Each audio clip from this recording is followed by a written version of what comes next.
Tudo bem, pessoal? Nesse bloco, a gente vai falar sobre um dos principais conceitos relacionados em finanças públicas e contabilidade pública, orçamento público, que é receita corrente líquida.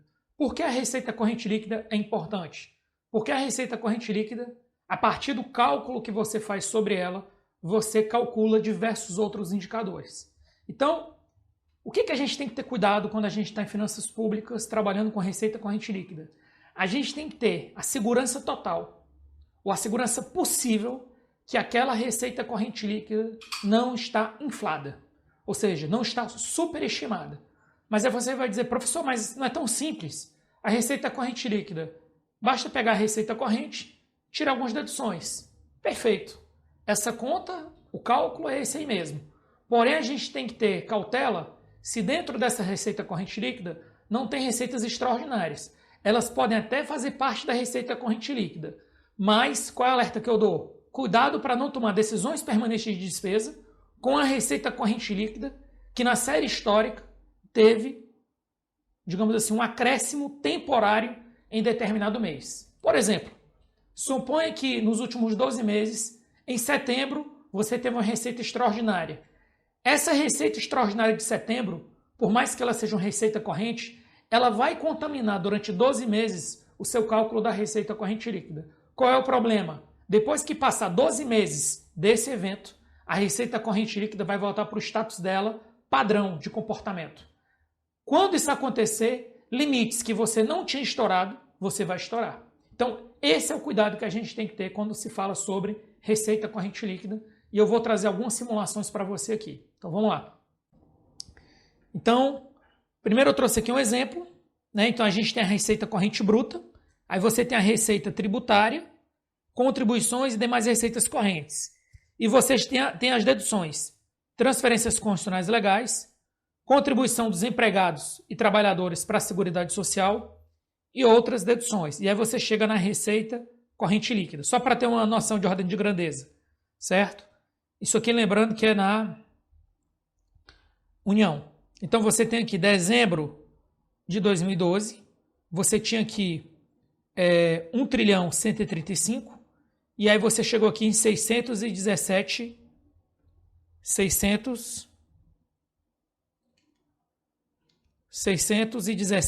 bi.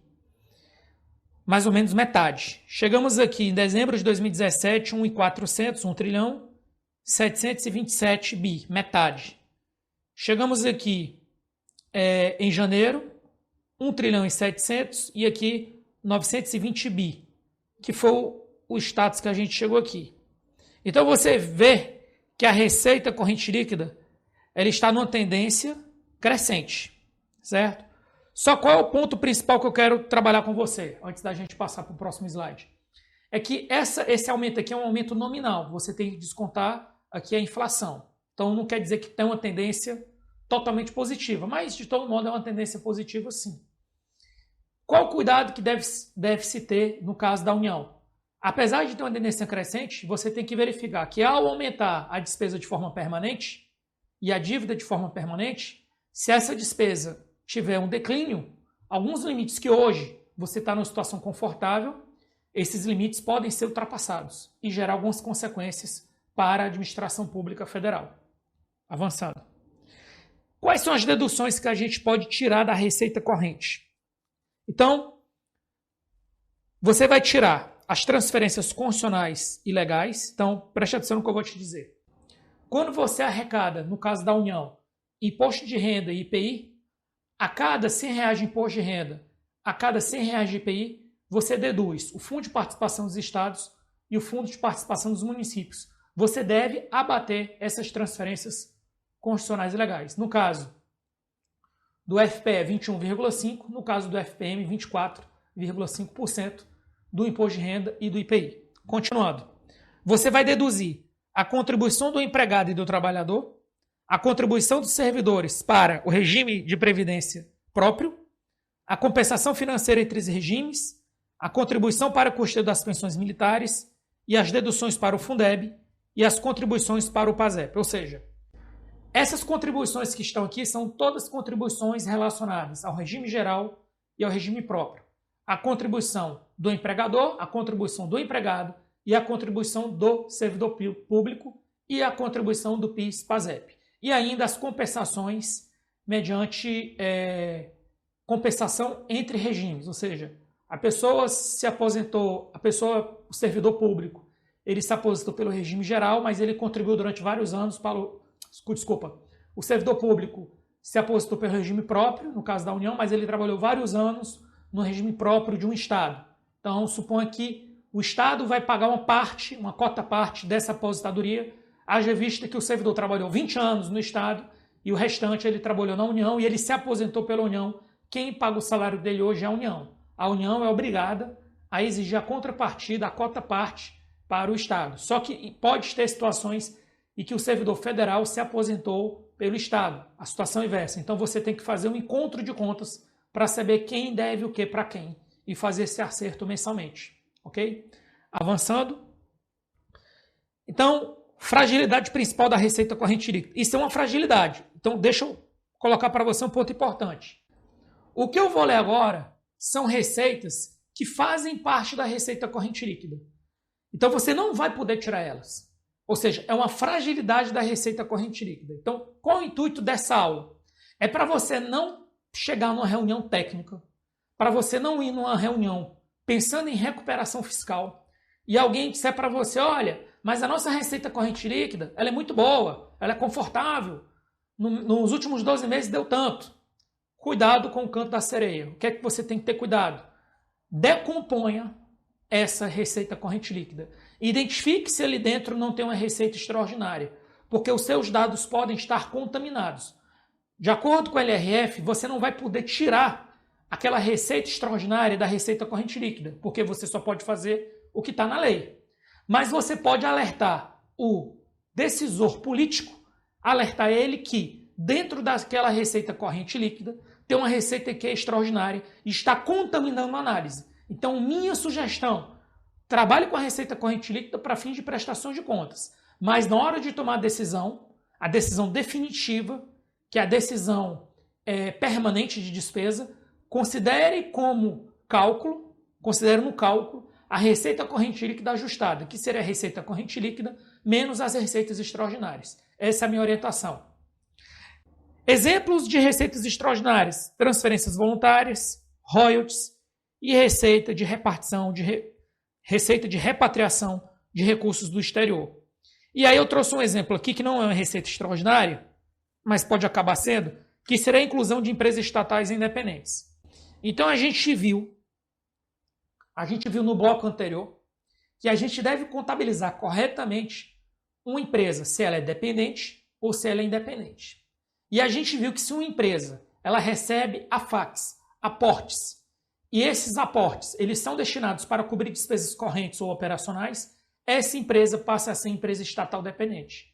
Se isso acontecer, é do jogo e ela vai compor sim, as receitas dessa empresa estatal dependente passam a compor a receita corrente líquida, certo? Para fingir receita. Tranquilo. Não é problema. O cuidado que você tem que ter é, quando você for calcular a receita corrente líquida, você deve decompor dentro da receita corrente líquida as receitas que são de empresas estatais dependentes.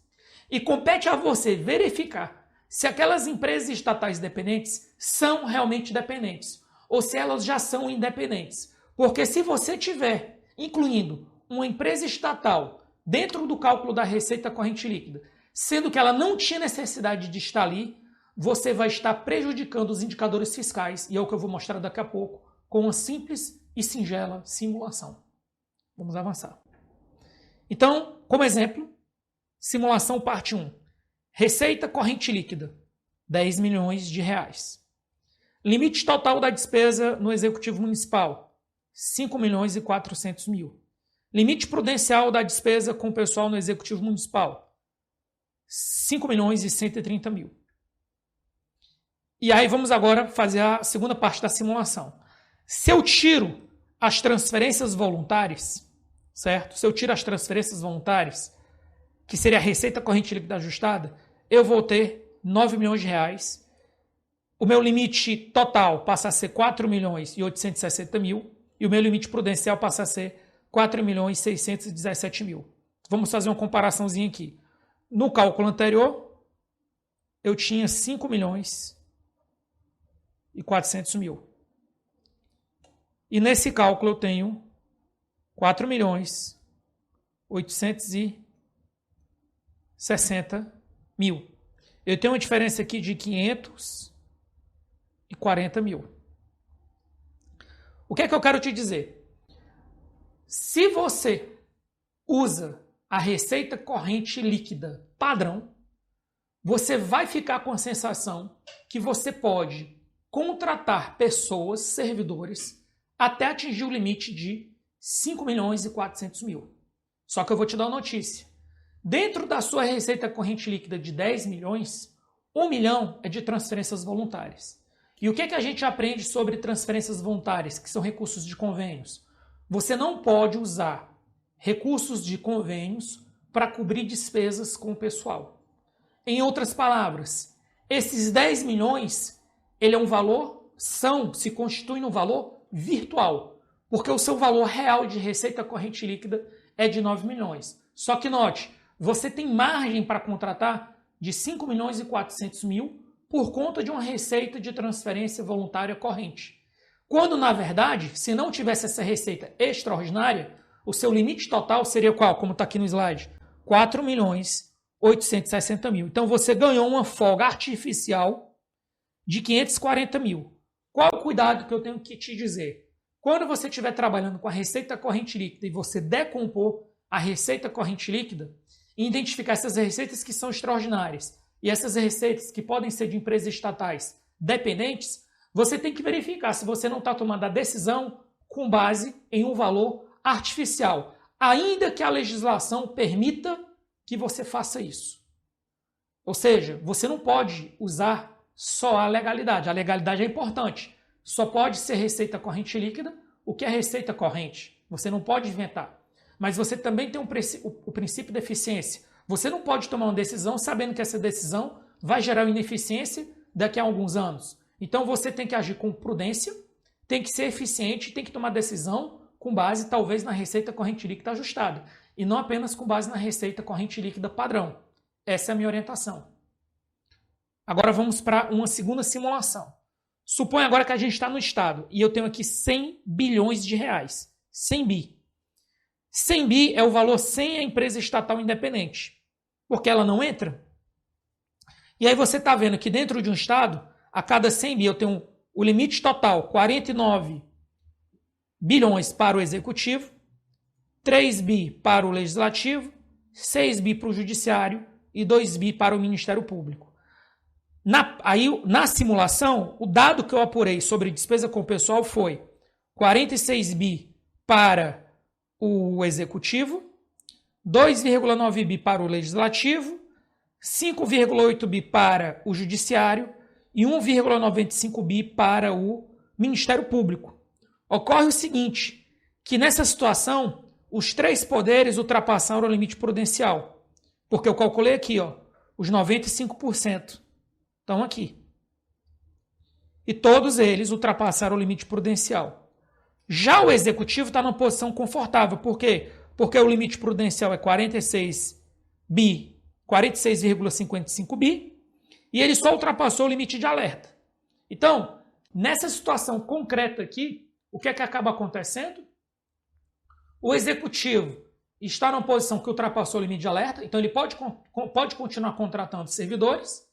Já os demais poderes não podem, porque eles ultrapassaram o limite prudencial. Só que aí você vai ver o que vai acontecer se a gente, inadvertidamente, incluir uma empresa estatal independente nos cálculos. Acompanhe comigo. Então, olha aqui para simulação 2, parte 2. Aí essa empresa estatal independente, eu estou dizendo o seguinte sobre ela. A receita dela é 10 bi e a despesa com o pessoal dela é 7.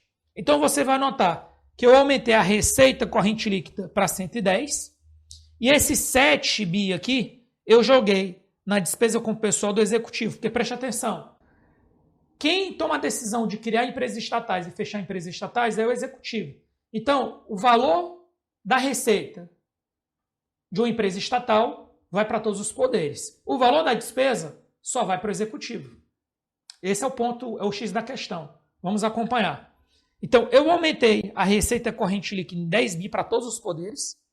Você vai ver que os limites aumentaram, o percentual é o mesmo, mas o valor nominal aumentou. Olha que curiosidade, eu mantive os mesmos valores do passado. Você vai ver que agora eu não ultrapassei nenhum limite nos 3 poderes. Então, muita atenção no que eu vou falar agora. Você está vendo que os poderes continuaram gastando a mesma coisa, só que pelo fato de eu ter inflado a receita corrente líquida com as receitas de uma empresa estatal independente, que não deveria ter sido incorporada ali, o limite da despesa com o pessoal aumentou e com isso nenhum poder ultrapassou nenhum limite. No entanto, você vai ver a consequência para o executivo, tendo em vista que a despesa com o pessoal da empresa estatal independente cai na conta do executivo. Preste atenção agora. Então você vai ver que agora a despesa apurada com o pessoal ultrapassou, chegou em 53 e o limite total é 53.900. Agora o executivo ultrapassou o limite prudencial. Ou seja, antes o executivo só tinha ultrapassado o limite de alerta e agora o executivo ultrapassou o limite prudencial. E os outros poderes que tinham ultrapassado o limite prudencial agora estão tranquilos. Então, o que é que você está vendo? Você está vendo que você tem que analisar essa receita corrente líquida com muito cuidado. Você deve decompor. Então, não assuma como verdade absoluta nunca a receita corrente líquida se você não decompor essa receita corrente líquida. Ao decompor, o que você como servidor, o que você como gestor deve procurar? Receitas extraordinárias e receitas que são oriundas de empresas estatais dependentes que compõem o cálculo da receita corrente líquida. Quando você decompor esses valores, você vai ter condições de tomar a melhor decisão possível em face dos dados que lhe forem apresentados. Vamos avançar. Conclusão. Não tomar decisão com base na receita corrente líquida inflada, pois não será sustentável no aspecto fiscal. A receita corrente líquida, cuja maior proporção seja de origem externa, é preocupante, ensejando que o ente adote medidas de aumento de arrecadação de tributos, contribuições e outras receitas. Ok, pessoal? Então, fechamos por aqui. Espero que tenham gostado.